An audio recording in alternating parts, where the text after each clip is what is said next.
Hey, everybody. Welcome to View from the Top podcast, where we help growth-minded men who desire momentum in their business, their family, and their finance get through the valleys and up the mountain to their very own view from the top. I am so glad you're back here with us today listening in.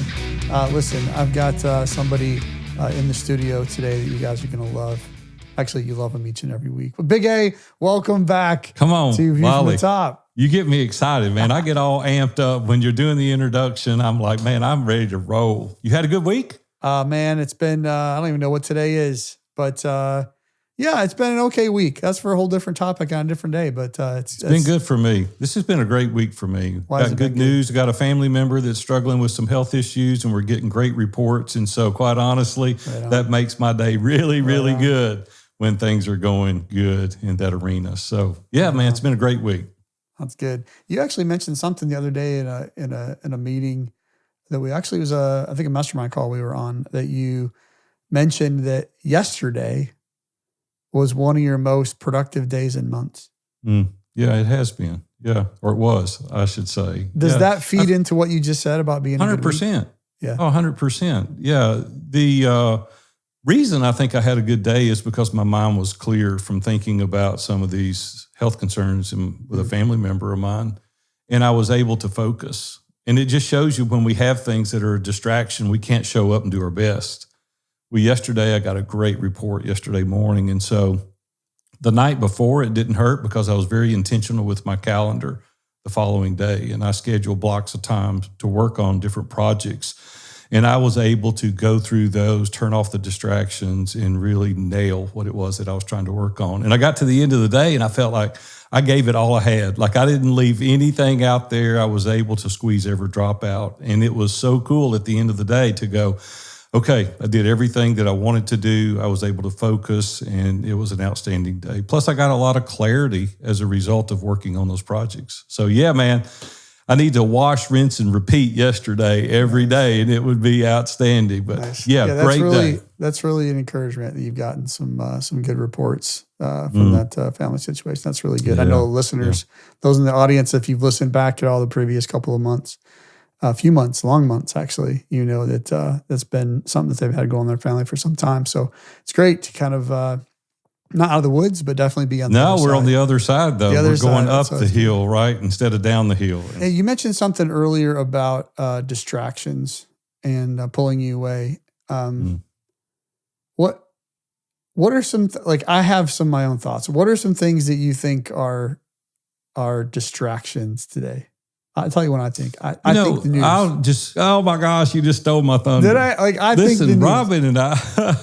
Robin and I are having this little spat. It's not an argument, like we're not at it, but it's a little spat because I get home from the day, and my office, my studio is actually off to the side of my home, but it takes me about 13 seconds to get inside. So cut off the lights, go in, and I want to sit down and relax a minute, and she's all for that, but I want to cut on Fox News and see kind of, what's happened today. Look at the stock market, check on things. And she goes, you going to watch that? And I'm like, Robin, I want to know what's going on in the world, right? There's things happening in the world outside of our home, and I want to know what's going on. And what brought this to a head, Wally, about, I guess 2-3 years ago, we were watching the news before bed, and Robin reached over, turned it off, and she goes, I can't take one more murder. I can't take one more political corruptness. I can't do this anymore. And we got up and went to bed. Excuse me. And I'm like, okay, I need to give her a minute because she's pretty upset. And so for a period of time, we didn't watch any news, morning or night. And I'm not even sure the world's going on, what's going on out there. But really what brought it to mind for me is we have 5 grandchildren, and the world that they're going to be living in is the world that we as parents and grandparents are going to leave them. And I don't want my grandkids one day to say, Big A, were you asleep at the wheel? What happened? Why didn't you do something?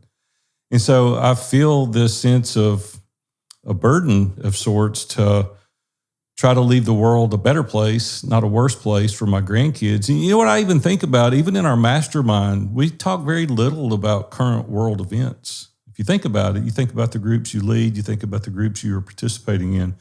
There's not a lot being said about current events.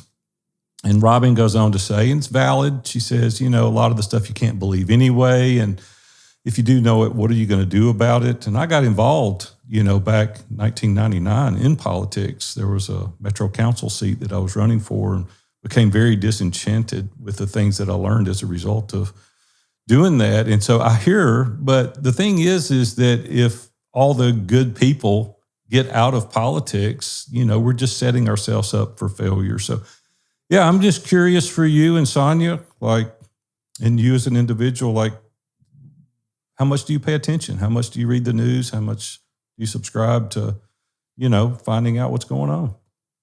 Yeah, I'm kind of in Robin's court a little bit on this one, frankly.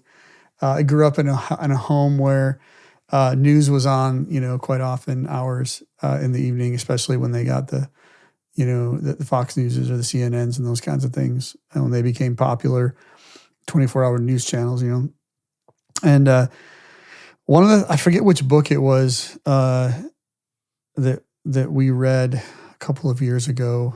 Sonia and I read it. I know you've read it. I can't think of it at the moment, but it was basically around the idea of that. One of the chapters was around the idea that we're not designed to take on so much information about things we can do nothing about. Yeah. And I think that was John Eldridge's book. Yeah, that's what it was. And in general, I agree with that 100%.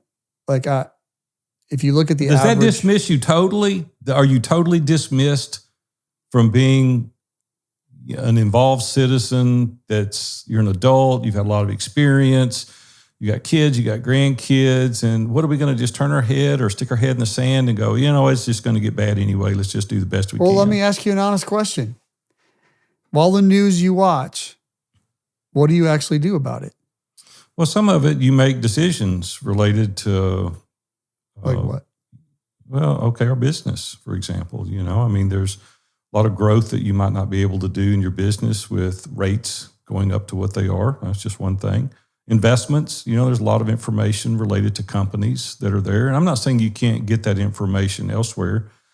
There's things going on in our culture that we need to be mindful of. It may be things that we're for that we could support, or it may be things that we're against that I'm not a big protester, but you can write letters to your senator, to your congressman, to your representatives. Okay, right. I hear what we can do. What do you actually do? Well, I do have those discussions with the people that I know politically, but I certainly can't do anything if I don't know what's going on. Right? So I don't even have a chance if I don't know what's going on. And so, yeah, I probably don't do as much as I could or maybe should, but I do some things. But if I didn't know anything, I certainly couldn't do absolutely nothing. And so I just think there's going to be a day of reckoning one day when we wake up and we're like, hey, we're so far gone now, there's not a thing we can do. And I think really, Wally, the thing for me is the responsibility I feel to my children and grandchildren. Sure. And we are leaving a world that they're going to have to live in. You and I are on the other side, right? We're in the fourth round of the track, and we're like, but they're just starting. Yeah, they're just starting. And it saddens me sometimes, the state of affairs, to think that all my grandchildren are going to have to deal with that. So I don't know. Leave your comments, right? Go in and send us a message and say, hey, this is the way I view it. Maybe we're not seeing it correctly. Maybe we can learn from you. So give us some feedback. We always welcome feedback. All right, we're going to hop into the meat of our episode today. We've got a listener, Steve Kinsley. Big A, Steve posed a question to you that we're going to attempt to answer today. So what was the question that Steve posed? Yes, Steve reached out to us and he said, listen, Big A, he said, if your spouse perceives the dollars that you spend on personal and professional development as an expense rather than an investment, he said, how do you really help them to understand the difference and maybe understand the value of investing in this personal or professional development? Which I think, Wally, is a really, really good question, because applicants that join our mastermind group on a daily basis ask this question. Not every one of them, but I would venture to say 50% of the guys that join Iron Sharpens Iron Mastermind will say, hey, I really need to get a lot of information because my spouse is asking a lot of questions and they want to be sure that we're going to get value out of this. And they've never been in a mastermind group and they don't really understand how it works. And so it's a thing. It's a real question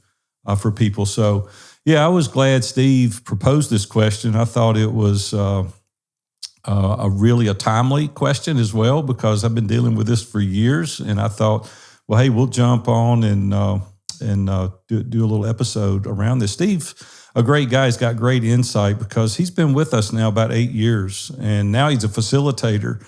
And it's so cool. You and I both know Steve so well. I'll give him a little shout out for a second. He's kind of looked at as the grandfather of ISI, right? He's a little bit older guy than the average guy in the group, and people really admire him. They respect him. He's got a pastor's heart. He's always checking on the guys. And man, Steve, thank you so much for asking this question. This is great. But I just want to tell you, man, you've made ISI amazing in your sphere of influence. And thank you for your wisdom and your knowledge.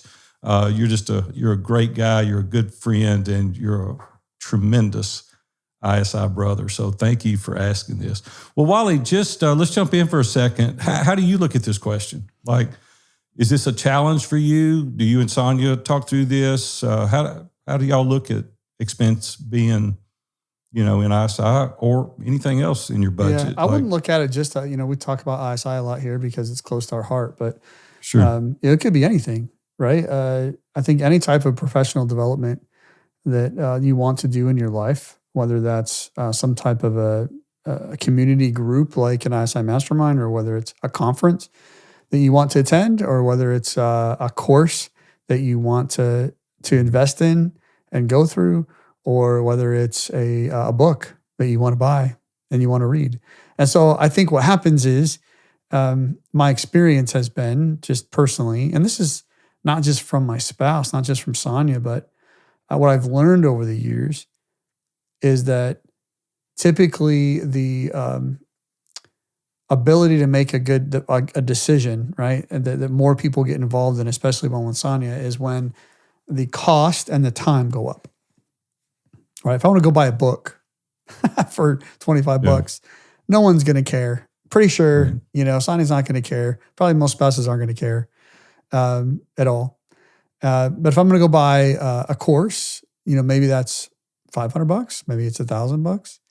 My personal experience is that if that expense is part of my personal budget or part of my business budget, I think that's where the rubber hits the road for me and Sonia, is that if I have I've had a business I shouldn't say most, for probably just over half of our married life. And so even in the past couple of years after selling the business and then moving into, contracting, consulting, and doing some other things, there's still a business element there of me learning and whatnot. So I asked her this question, actually. When we got this question, I went and I asked her, because we were going to talk about it today. And I was like, do you remember ever? And her response was pretty much, in the very beginning, I would do things. I'd go buy courses, or I'd get involved in this little multi-level marketing business or whatever, and spend money on that, spend money on this. And so I didn't prove myself very well in the beginning. But over time, I proved myself well. I stopped doing crazy stuff, just buying stuff to do it. And then, as I've built a business and things, I had a budget in the business for spending that kind of money. I didn't have to take out of my personal budget. So I think that there's, Steve, he didn't clarify in here, but I'm guessing because his spouse is maybe it's more of a W-2 versus a business situation, or maybe his wife's involved in the business, right? Where they actually do the books together, and, they see the expenses and they make those joint decisions together. We've talked on one of our other episodes recently about a lot of times the spouse isn't even involved in the business, making those decisions, or how expenses are made, or, what's the difference between, I have the freedom to go choose to pick which, cell phone plan we're going to use, right? But I don't have the freedom to go. Like those are things you got to work out, I think, between you, right? Sure. So I think it's always been, the bottom line is it's always been easier. Most of the time it's been easier for me because it comes out of a business budget line item versus my personal budget. Yeah. But when you are the business, is it not one and the same? No, I run my personal budget very differently from my business budget. Like, yeah, but I mean, different. You're going to take it out of your left pocket or your right pocket. It's still you. At the end of the day. I know what you're saying in theory, but it's quite different. It really is. You don't believe me? Yeah. You don't agree. I don't agree. No, I don't agree because my business view from the top and my personal is this me. Okay, so let's break this down. If you're Steve, let's just call it pick on Steve. I don't know this about Steve specifically, okay, but it could be Joe, it could be Bob, whatever. If Steve's got a business that's let's say he's doing $300,000 a year in sales and he's got a good net profit and he's bringing home $125,000 a year, or $150 a year, whatever he's making in income, right? Okay. Could be more, could be less, doesn't matter. It's just for the sake of numbers, right? Sure. So he's established a budget that he's bringing home for his family. Most women desire some type of security in that. We've discovered that over the years. If you've decided in your home budget, now if your wife doesn't know you have a home budget and she's not involved in your finances, then the point is moot. I 100% agree with you. If she doesn't know, then it's all the one and she probably ain't going to care. But if she's aware of your home budget and you're taking money out of like when the money comes in from the business and then you're taking money out of that to do something, there's much more of a, paying attention that affects our ability to do this or go on this vacation or whatever, versus like if there's an allotment, a budget in the business that your professional expenses, improvement dollars are, I'm making numbers up, but 10 grand a year, and you use that in the business, but you're still bringing home the money that you've agreed to in your family, using that over there, she's probably not going to care. Yeah. To me, that's how it's different. It's not one and the same. I don't see it the same way. Yeah. Okay. But if you didn't spend that 10 grand, you could bring home 10 grand more. Well, you could, sure. So my point is, it's all our money if you own the business, but that's not what we're here to discuss. Okay, but go back to the spouse thing. Okay. So if the spouse isn't involved in the business, right, she only knows what you bring home, and she's happy with that. Like you've agreed on that amount, right? Then she's not expecting the other 10,000. No. Because she doesn't know anything about it. Right. It's not that you're hiding it. That's not my point at all. That's not the case. Like there is a business budget. I'm just saying we've established that most wives, not all, but most wives when it comes to business are not involved in the daily operation of the business side, including how the finances are run. But they're definitely interested in how much money you're bringing home, right, to provide for the family, like for sure. Yeah. So what you're saying about the question that Steve has posed is if the guys are taking this out of their business, historically, this is going to be a moot point. They're not even going to discuss this. Historically, it's the guys that are taking it out of the home budget. Yeah, I wouldn't say they don't discuss it. I wouldn't say they don't discuss it, but I wouldn't go that far. Some probably don't. Some probably do. But But it's like the same kind of thing. Like if I'm going to, it's also an investment of time. If I'm doing again, if it's a $25 book, no one's going to care. But if it's a $3,000 conference I'm going to go to and I'm going to be gone for 4 days, there's a conversation that takes place. Yeah. If I'm joining a mastermind group that takes me, an hour a day, whether it's in the middle of the day and there's an expense to that, I'm probably going to talk to my spouse about that. Sure. But if I can cover it in the business expense, most likely, I can't say for everybody because everybody's different, but my experience has been, and talking to other guys, is most likely that won't matter to her because you've already got this agreement on this. But that's one scenario. There's also the other scenario, right? Which whether it's a W-2 job or if it's a business where the finances you've agreed as a spouse, together, that you're looking at the whole picture, to your point. Right? If you're looking at the whole picture, and I think that's where Steve's question is coming from, right? Is that, hey, as a couple, we look at all the finances together. And so how do I, justify is the wrong word, how do I communicate this in a way that, trying to justify, and that's what we're going to talk about some of those things today. Like what are some things we might be able to communicate with our spouses related to spending money and time on personal improvement, whether it's a mastermind or whether it's a conference or a course or whatever it might be. Let me ask you a question. Do you have a personal development line item in your budget? Yeah, historically I have. Yes. Yeah. I don't know if it's, I think it changes. It's not quite a percent. Like there'll be some years where I'll go to more conferences than other years. Or I've been involved in ISI for 7 years. So that's been a consistent, line item for me, right? Over the years historically.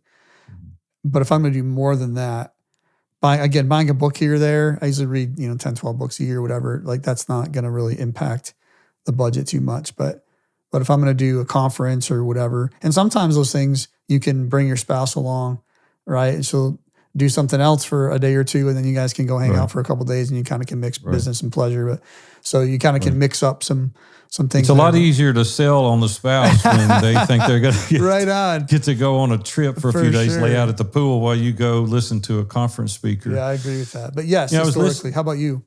I was listening. No, I don't. I was listening to Darren Hardy talk. I don't know. It's been a couple of years ago now, and he said that he spends 10% of his net income on personal and professional development.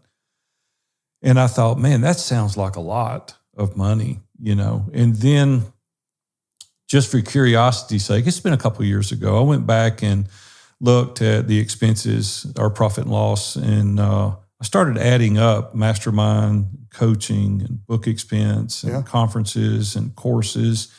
And I was spending that or more. Mm-hmm. And I had no idea at the time. The truth is, and as the audience gets to know us better, you do a lot better job at managing a budget than I do. I'll just own it right out of the gate, right? And I'm way more proactive. That's anyway. Yeah, you are. Yeah, you are. And so there again, that's a differences of choice, how we want to live. But here was the cool statement that Darren Hardy made. He said that every year, he could go back and show you for 30 years, every year he made more money the following year. And he felt it was a direct proportion to the amount of money he was willing to spend on his personal and professional development. And it really made an impact on me thinking that, man, when you cut that off, like you stop spending money on personal and professional development, a lot of people wonder why they're stagnant. Right. And we need to stretch and we need to grow and we need to learn and we need to be challenged. And I remember years ago when I joined that mastermind group for the first time, I wasn't a big reader. I didn't like to read. I remember even making the comment and they said, we're going to read this book this month. And I'm like, I'll tap out. I don't want to read. They said, no, you're going to be in this group. You're going to read. I said, I don't like to read. And one of the guys said, well, I don't care if you like to read or not. If you're going to be in here, you're going to read the book and we're going to discuss it. And it really turned me into an avid reader. Because you don't know what you don't know. And then when you start reading, it just exposes so much more to the opportunities that are before you because now you know to look and you know exactly what it is that you're trying to accomplish. And for those that don't like to read, well, I don't care. Start reading. You need to read. I'll give you the same advice that I was given years ago. But I think it's important. And I can't say every year I sit down and say I'm going to spend 2% or 3% or 10% of, my budget on personal professional development. But I do know that for almost 25 years, I've made it a priority, right? I buy a lot of books. Man, Robin, if she only knew how much I spend on books. So hopefully she's not listening to this episode. But hundreds, maybe thousands at this point over the 25 years. I don't know, thousands, hundreds. You joke about that. And a lot. You joke about that if Robin only knew, and really you're joking because here's the reality. The reality is that not that you've done everything perfectly. No. Not because none of us have. No. Like you've invested, you bought a course that you didn't even look at. I know you have. I have too. Right? I've bought a book that you can see my bookshelf, but you can't quite know. But there's some that don't have dollar bills in them as bookmarks that I haven't read. Right. Right. But historically, over time, the amount of effort that you've made into self-improvement, and a lot of times that can start inexpensively with a book. Like it would be a jump I think, for anyone to say, oh my goodness, like I don't do any self-improvement and I'm going to go from 0 to like 10 grand a year. 10%. Yeah, whatever. Right. Yeah. Well, because a spouse, that'd be even a business partner. Yeah. Well, I mean, Sure. we're talking about spouses here, but let's talk about a business partner that you have that you want to grow. Like I had that in the business that I owned. We had a little bit of that. And I know this sounds crazy, but in the business with the partnership that I had, the amount of money that I took as an expense, I had to bonus him because he wasn't willing to put the money into self-improvement. But I took the money as you know what I'm saying? Like essentially like we took bonuses and did it with ourselves. Leveled up, right. Yeah. So that worked there for me in that situation. But in any type of relationship, if you start off small with something and you prove yourself that, oh my goodness, yeah, like that person followed through. I mean, if you buy books and you never read them and never apply anything that you read and never talk about what you're applying, if you buy courses and you don't take action, you don't actually follow the steps and follow through, and your spouse is watching all of this, when you go to spend 10 grand, on a conference or a mastermind and some masterminds are $20,000, $30,000, $50,000 a year, right? Like I can't imagine. ISI's not anything like that. But it's just, if you don't start off small and build up, I don't think you build up that trust element. And so at first, if your spouse is looking like, well, you've done all these things and like, I never hear about anything, or, you got all these books you don't read, and I'd be like, yeah, she's probably got a good point. Your track record precedes you and your spouse is paying attention. Don't kid yourself that they're not paying attention. I was thinking about a lot of our audience is some young couples just starting out. What suggestions, Wally, and you were kind of going down this path, would you give them to dip their toe in the water of personal development? Like what would be a good place to start? Yeah, I just would go back right to the whole thing. If you're just what I mentioned, if you're not reading a book now and again, right? And you don't have to read anymore, you can listen, right? If you're listening to this podcast today, then you're probably a podcast listener. So good on you. You can learn a lot through podcasting. There's lots of great information, lots of crazy stuff out there, but there's lots of good information out there to be helpful. And, podcast is not free in the sense that it requires your time. Like reading a book may cost something, but it requires your time.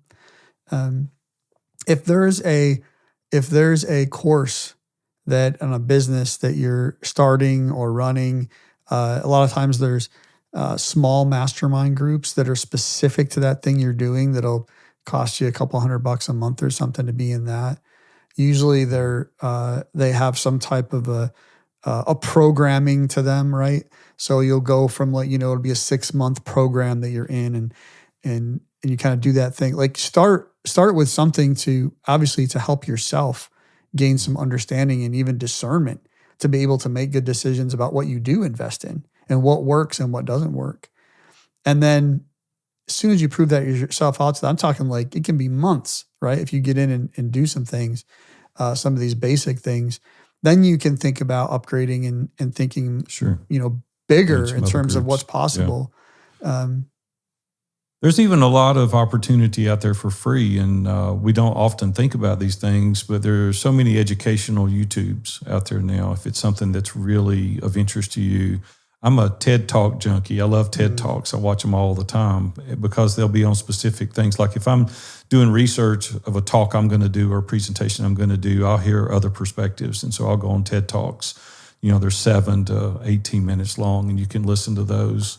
I'm not promoting AI, but I am saying that now that we have ChatGPT, you can do some research there. Just be careful with that. The information's not always accurate and correct, but you can do some personal development there. So there's so many places that you can do this. I think the key is the consistency.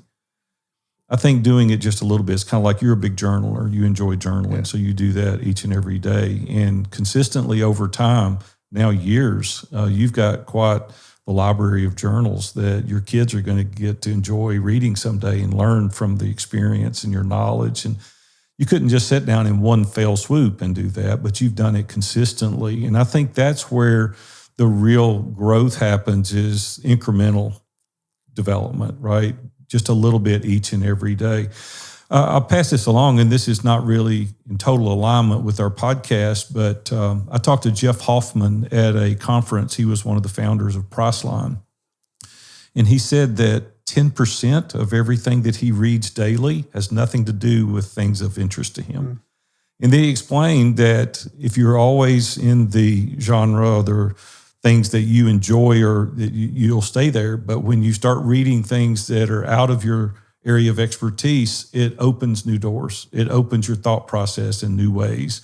He did go on to say that the vast majority of his greatest success came out of that 10% reading. And I thought that was pretty cool. So in your personal development, don't just read things or do things that align with the thing that you do every day, but kind of broaden your horizons just a little bit. Let's look at some other areas and talk about those just for a couple of minutes that could be kind of controversial as it relates to whether you consider it an expense or an investment. One of the things I thought about was healthcare. A lot of people, me into the world's worst about going to the doctor. My wife is huge in being proactive, man. She's scheduling those appointments. She's a year out, with scheduling that. And I'm like, man, it seems silly to me to go over there and pay $300 to $500 for these doctor visits, and like you could look at that as an expense, but she looks at it as an investment. Back in December, those that know me personally, I had a cosmetic surgery called blepharoplasty. It is where they go in and they reduce some of the eyelid skin that as you get older, it's hereditary in my family. And then I had a brow lift, and people tease me. They said, Big A, you just had a facelift. I said, well, I guess I did. Yeah, right. I look 15 years younger now. Robin's pretty jealous. You can actually see your eyes for sure. Yeah. A lot of people say, hey, that was just an expense. That wasn't an investment. And I'm like, no, I feel better about myself. Right? Because before I was a little bit, what's the word I'm looking for? I was a little bit, not embarrassed, but I was a little bit like, I look older than I really am. And, you can't see my eyes. I look like I'm tired all the time. And so that investment in me mentally helped, right? Not only cosmetically, but mentally it helped. Can you think of anything, Wally, as far as from a healthcare that maybe some of these elective procedures? Yeah, it was a topic at my house because that surgery I had, insurance doesn't pay for it. It was an elective surgery, and it was really pricey. And I went to Robin, and I said, hey, this is where I'm at. This is the way I feel. I'm a little self-conscious about it. And she was all about it. She said, no, you should go do it. Let's do it right away. And so I was thankful that she was on board with that. But that could have been a talk similar to what Steve's talking about, right? It could have been, no, I'd rather let's go get a new car or whatever. Yeah. Well, I think, no, I'm going to do the surgery. I think your question, whether it's healthcare, education, or, we think of education a lot of times as like college courses and things like that and whatnot. Like no matter what that is, I think the point you're making is perspective.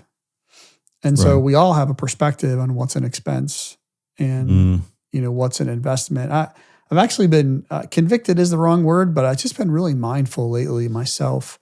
And I've used this, and it's funny to watch people's kind of take that little bit of a pause. And so I've been, instead of saying, hey, can I call you and talk with you? Or I was talking to somebody at I had some guy at church a couple weeks ago, and I said, hey, normally I would say, hey, can we go grab coffee and spend some time together? And I was like, I've been changing my language. And I've been actually saying, I've been seeing it for what I want it to be. And I've been saying things like, hey, can I invest some time with you in a phone call this afternoon? Can I invest some that's time? Powerful. That's a way different feeling when you say Doesn't it it change in how I show up to the conversation? Yeah. Oh my gosh. Totally different. Yeah. And they appreciate that. Yeah. I say that. It's a pet peeve related to that. People call me all the time and say, hey, I want to pick your brain. I'm like, I hate that saying. I wish people would not say that. Don't do what Wally is saying. Let me invest some time here because your wisdom would be very helpful. And maybe I can share some nuggets with you as well. I love the way you presented that. I'm going to steal that. You should. It's good.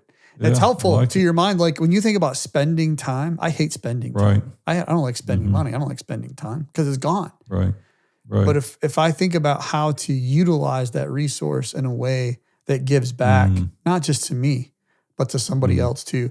And I think that's professional development. I can tell you time and time again over the years, the things I've been involved in from a professional development, whether it's books, courses, I've been in other masterminds besides the ISI mastermind I've been in for the last 7 years. And some of them weren't very good. Some of them were awesome. Most of them were average. Yeah. But you try enough things and use your discernment to be able to step into something and give it the time that it deserves, that you test it out. That's a great way with a spouse or a partner or your kids, right? Like, listen, if we're not investing time in professional development doesn't have to be just for work, right? It could be spiritual development. Sure. It could be, and so if we're not making that a practice, just selfishly, life's going to be really boring, right? Like, yeah, don't you want to be better? I mean, that's know. the thing for me. I'm like, man, I remember my mom telling me about being average. I said, Mom, that's season average. She goes, do you want to live your life average? Like, do you want to be as close to the bottom as you are the top? Like, I don't want to be average. And when I was thinking about some of the personal development, there's always pros and cons with everything, but some of the things that's cool in personal development that ISI has really helped me with, as well as the Eagles mastermind I was in, was just becoming self-aware. And I was horrible at that. I was horrible at seeing my blind spots or even recognizing superpowers. You've got to take an assessment. You've got to stand back and look. I was talking to Andy Garrett the other day. Andy's created a resilience program, and we were talking through that. And I was involved in the beta stage of Dr. Andy creating this. It's called the True North Radical Resilience course. And I was like, that's development right there. I mean, that is absolute amazing development tools that he is using to teach people resilience. And I was thinking about the need that I had over 44 years of being a small business owner, the resilience that I needed. If I hadn't have studied books and been in mastermind groups and had coaches, I wouldn't have near the resilience today that I've been able to garner as a result of surrounding myself with these advisors and help and development tools. And Dr. Andy saw that. Dr. Andy lives out on the West Coast, and he's an amazing guy. He's been in ISI for, 7 or 8 years. And when he came and said that he was going to create this resilience program, I was like, man, the world needs this. I mean, this is so powerful. And we can only get that kind of stuff when we're looking for professional and personal development. So, yeah, man, it's good stuff and it's important stuff. What are some other things that you've kind of received or been a beneficiary of when it's come to personal development for you over the years? Well, I think that the improved relationships, for me, relationships matter most. That's our first core value, obviously. And so my awareness is heightened all the time about relationships and what we can do. And really, when you start thinking about some of the things that you and I talk about, like investing in a program, the needs and values material, and you've been a real strong proponent of that needs and values material. We read books like the Enneagram and things like that that really help us understand how to understand people better, whether it be your spouse, your children, peers, colleagues, whatever it is. It just helps you have a better relationship. Wally, I was like a bull in the china shop early on. When I was young, I was like, hey, I just went in and said it, and whatever happened, it happened. And all the carnal, the people that I blew up and destroyed. And I was like, man, this is not going to work well for me long if I don't calm down and learn how to present myself differently and communicate differently. And it really just enhances your quality of life. That's what it does when you start really going down this path of personal and professional development. But I think that it's not just the pros, though, that are involved. There are some things that I think we've got to watch out for. And this happened to me a couple of years ago. And that's, I was going at such a pace that I wanted to grow and go and build and acquire and amass that I kind of hit the wall. And if you're not careful with your aspirations to grow personally and professionally, it can overwhelm you. And I mean, you can have burnout. And that's when you're continuously focusing on self-improvement without taking any breaks. And see, I wasn't taking any breaks. I was just going, and it's a warning. And I hope if you're not listening to anything else we said today, I hope that you really take a look at yourself and your schedule and what it is that you're trying to accomplish. Because, man, when you hit that wall, it takes a minute to recover. And so, yeah, just take a minute. You don't have to accomplish everything in one fell swoop. I mean, you can do this incremental. And I'll tell you, Wally, I'll compliment you here in front of our audience today. You've really been instrumental for me to like just tap the brakes occasionally and kind of hit pause, and makes me think. Hopefully, you know, we're a good pair because I can pull you along and you can slow me down. And so it's been very helpful because I seem to breathe better and easier. I don't take on quite as many tasks. I don't try to accomplish too much too fast. And we need people like each other to help us as we grow and as we go forward. And so the other thing is, and we kind of mentioned it earlier, and I'll just touch on it again, is that, you know, personal development courses and retreats and coaching, it can be expensive. And so you just need to be mindful as you go into it, not trying to do it all at one time. So just be conscious of that. And then real quick, on the financial piece of it, I think this is really important. It is super critical to weigh, just if you start to see something as what it could be as an investment, if you see it only as an expense, then that's how you're ever only going to see it. Yeah. The idea of an investment, if you look at something through the eyes of an investment, it typically means that there's, you know, some long-term benefit that's going to come from this thing.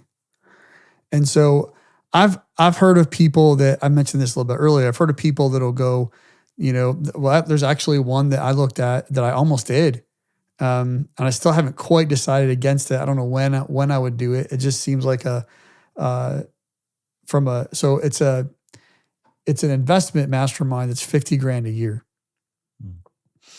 And the reason that it's $50,000 a year is because the deal flow that you get access to.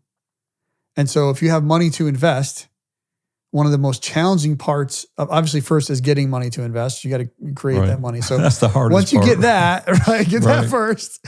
And once you get that, though, like the deal flow of the opportunities of where to invest and trusting those deals and those people, they're not just standing on the street corner out here. I'm sorry.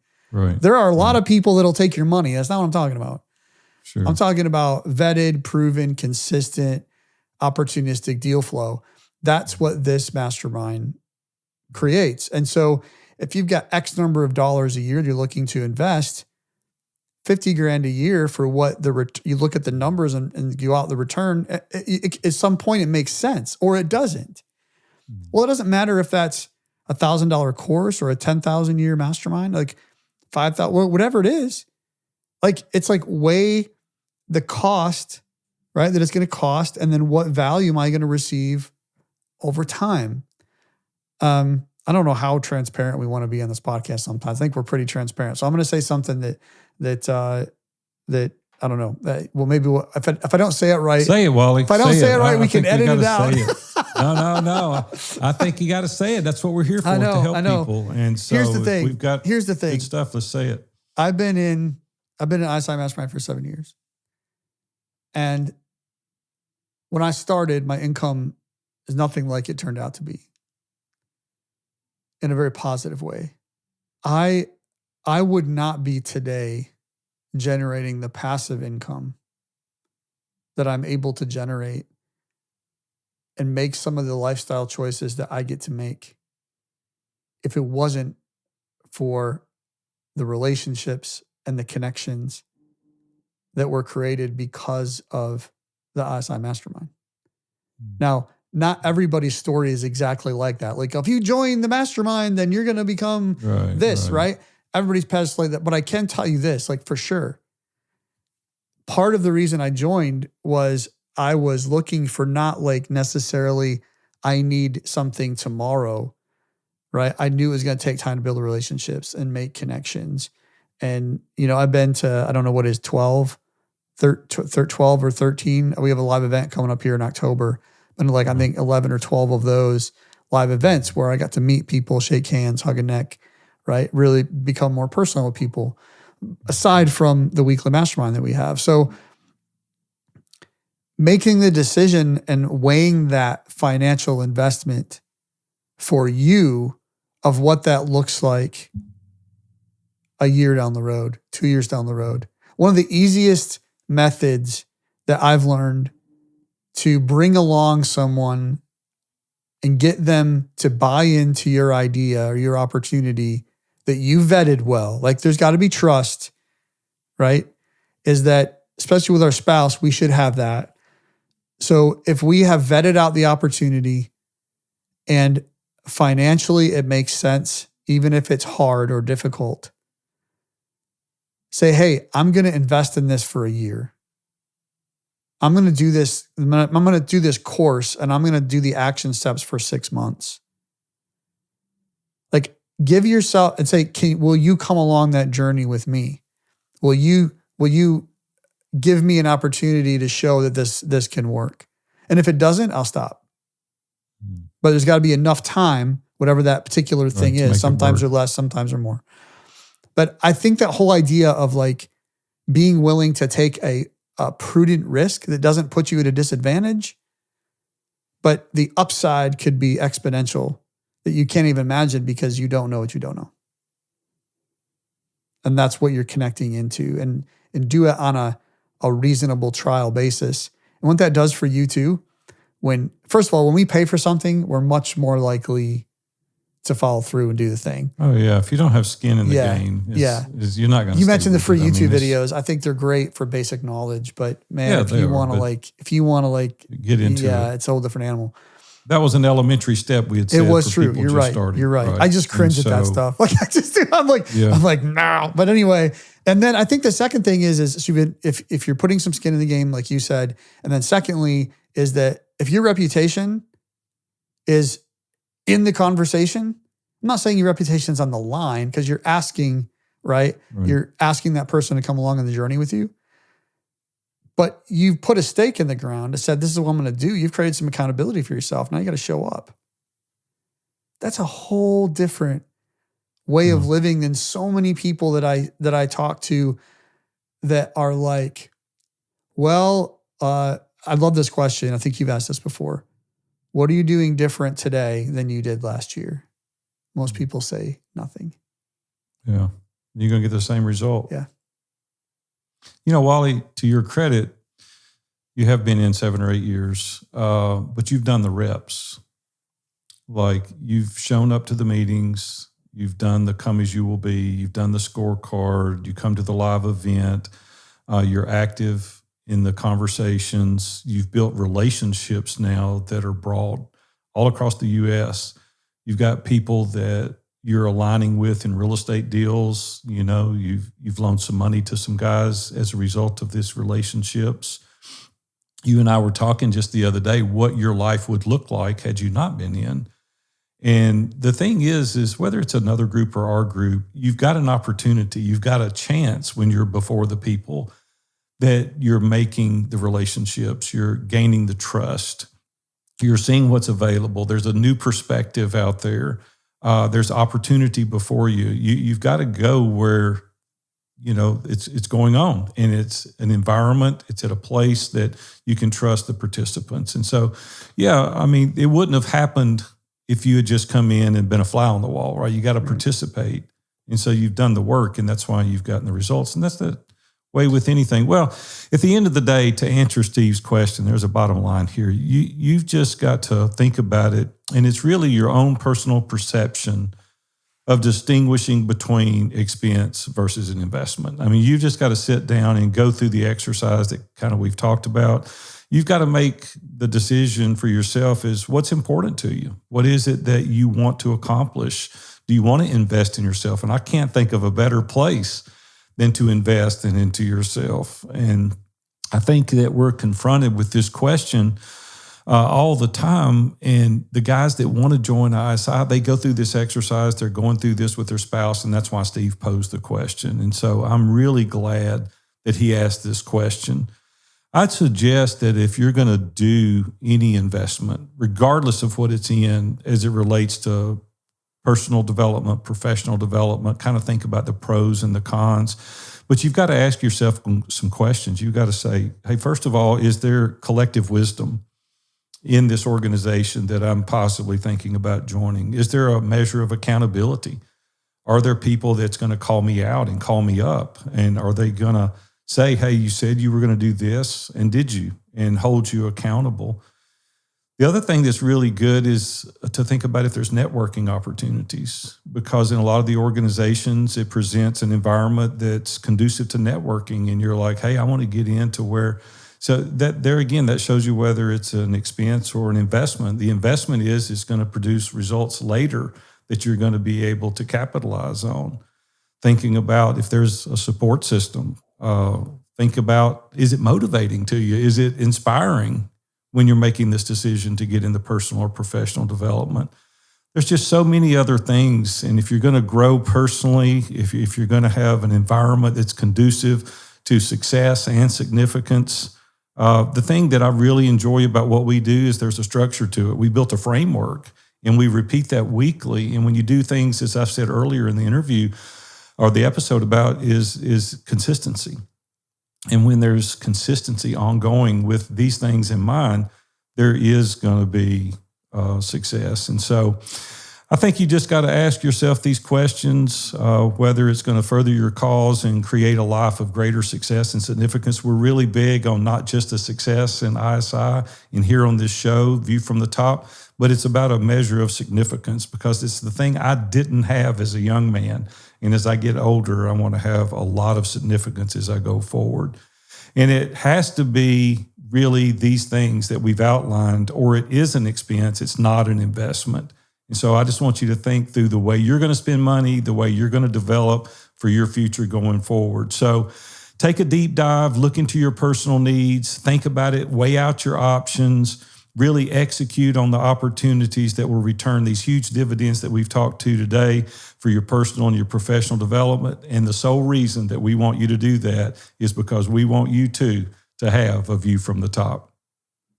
Hey guys, as we close this week out, I know in last week that came out, we let you know about an opportunity that was coming up. And by the time you get to listen to this episode, it's going to be live. And we're really excited about it. So you can go out to viewfromthetop.com/group. That's viewfromthetop.com/group. Go out there. It's going to direct you actually over to a Facebook group that we've created, a private Facebook group specifically for View from the Top listeners. So we're going to continue the conversation in there each week. We're going to post additional questions. There'll actually be some bonus content coming up that we're excited about here in the next month. So go to that website, viewfromthetop.com/group, and you can ask to join that private group. Follow the quick guidelines there.